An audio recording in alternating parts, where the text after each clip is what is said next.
Nick Wright. Boy, this will be interesting. Mercedes-Benz, the best or nothing. Apparently, that my producers put on the board, he is furious. So, yeah, for the record. And disappointed. Well, whatever. So is my wife. So Marcus Morris literally came after you on Twitter last night because you called him what? What did you do? I said what is obvious, that it was intentional. And you are taking where takes have never gone before, which is you are acknowledging seemingly that it was intentional, yet defending him. Mm-hmm. If I was prepared for you to say it was an accident, which I don't buy, but that's what Marcus is trying to sell. Unfortunately for Marcus, and he can tweet whatever he wants at me in the middle of the night, but I covered him when he was at Kansas, when Bill Self had to sit him down in the midst of a Player of the Year race because he was doing nonsense like this as an amateur player. He's done nonsense like this at every stop along the way. He kneed Ben Simmons in the head last season. He boinked a guy on the head with a basketball this preseason. We know who he is, but you're saying you're fine with it because you're conflating it with trash talk or with a hard foul. This is none of the above. And Colin, you're saying no one's career has been ended by an ankle injury. Okay, maybe, but the best player on Marcus's team had his career in San Antonio inextricably changed because of an ankle injury. Kawhi in 2017 was having one of the greatest playoff runs we've ever seen. You've got Zaza put his foot underneath him. He never plays another game for the Spurs in the playoffs, and the NBA changed the rules, made that a flagrant foul. How can you defend this? Well, this isn't intimidation. This is going after an injured player's ankle after the play is over. Well, by the way, Patrick Mahomes is going to face that this year, where people are going to go after him a little bit high. Why? Because they can't stop him. The ultimate compliment is we can't stop Michael. We can't stop Bird. We can't stop Mahomes. This is why I've said this. In the NFL, get a quarterback, job 2, protect him. Take guys nobody's heard of from Wisconsin that block for quarterbacks. And the reality is he stepped on his shoe. He'll get fined, but the trash talk, get in his head, step on his shoe, get in his head. This is what I've seen for 30 years, 40 years in the league. Well, then I'm just curious. Yeah. Like what is your line? Because another option is before Game 6, start Joakim Noah, who doesn't play for you, and have him punch Luka in the face. Well, now that maybe he'll punch back and get thrown out. Now maybe he'll just get a black eye. Well, I mean, it's a line. And we can argue about it's fuzzy. Even when you drive on the road, the speed limit's 55. You can go 62 and not get a ticket. We move the line all the time to expedite, to intimidate. I'm comfortable with it. Yeah. Yeah, I am. Hey, that's fine. And maybe it makes me a soft millennial, as you put it. I think that the line should be during the course of play. Hard fouls, a little extra elbows, leaning, all that stuff's totally in bounds. The sideline camera angle of this, the Clippers make a shot. Marcus Morris, it takes a beeline to Luka to what? Pick him up 94 feet, and then you try to flat tire his bad ankle. I draw the line somewhere before that. You draw the line anything short of what happened in the movie The Program, evidently. And so that's fine. I'm sorry, not The Program, The Last Boy Scout. That's your prerogative. I assume it's your tough upbringing in the Pacific Northwest. Yeah, it was. Very rough, very tough childhood in the Pacific Northwest.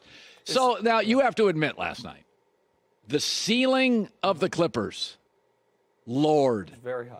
I mean, Lakers was nice, but we know Kuzma's not going to do that again. When I look at the Clippers, I think, I could get this 5 or 6 times in a series. With the Lakers, I know that Kuzma, KCP, Danny Green, Dwight Howard, JaVale McGee are all going to play great in the same night because they don't do that during the season. Didn't this feel like, you could duplicate that multiple times if you're the Clippers? Oh, listen, their ceiling has always been super high. The problem is they haven't shown a willingness to give the requisite effort consistently to reach that ceiling. And you might love the Clippers as a basketball team, but you'd hate them as an employee or a coworker. Because I know enough about you to know, okay, a super high ceiling's great, but what do you give me day in, day out? What can I rely on from you? And the Clippers are not a reliable team.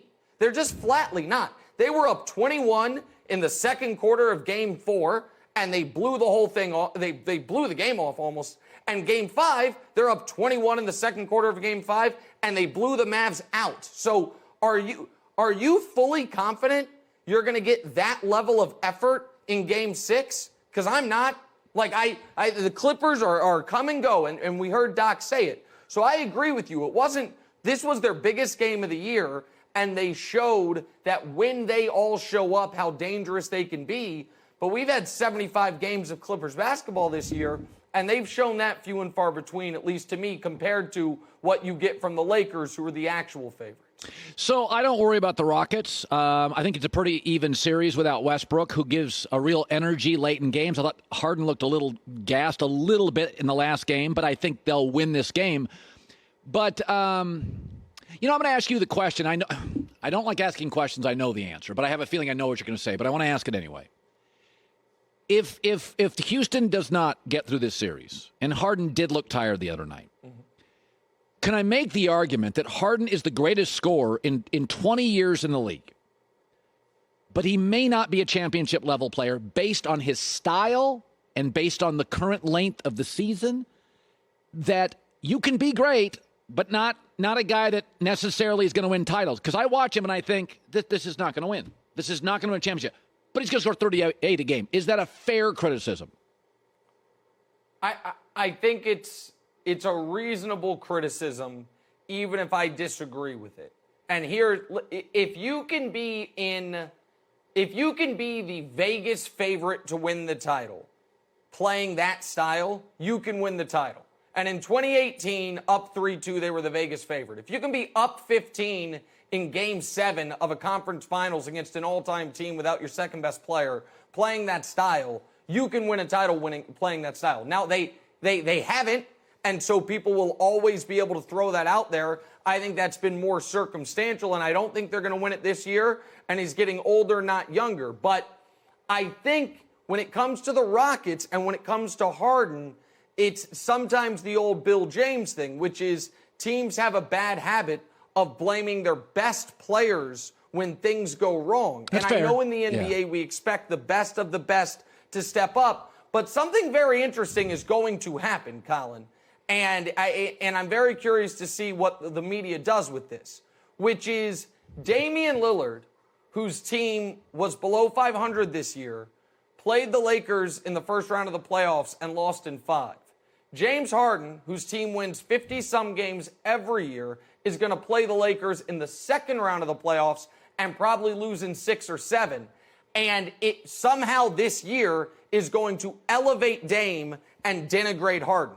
Dame's going to get more credit for his team almost getting to 500, squeaking into the playoffs and getting blasted off the floor than Harden is for once again making it through the first round, once again averaging 30-plus a game, and then just not quite getting over the hump. Like, if people want to say, listen, Harden isn't LeBron, he's not KD, one could argue he's not even Kawhi, but other than that, those three guys, those are the only guys that we know, and I guess throw Steph in as well, that they can be the best player on a championship team in the entire league. And so I feel like if you're comparing Harden to anybody else, he stacks up pretty favorably. No, I think it's a fair argument. Stylistically, we like Dame and Steph more than Harden. Stylistically.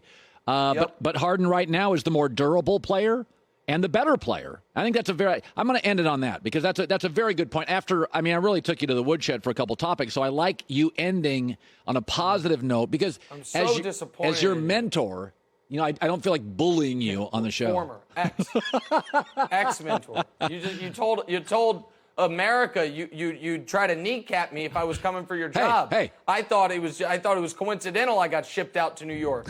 Turns out the old Machiavellian Cowherd was working behind the scenes. Always. Nick Wright, good seeing you, buddy. First things first, congrats on your new teammate. Bye. Show, look, and sound great. Hi, everybody. Thanks for watching. Subscribe here to get the latest from the show. Also, be sure to check out more of the best clips from The Herd or go watch a few segments from other shows on FS1.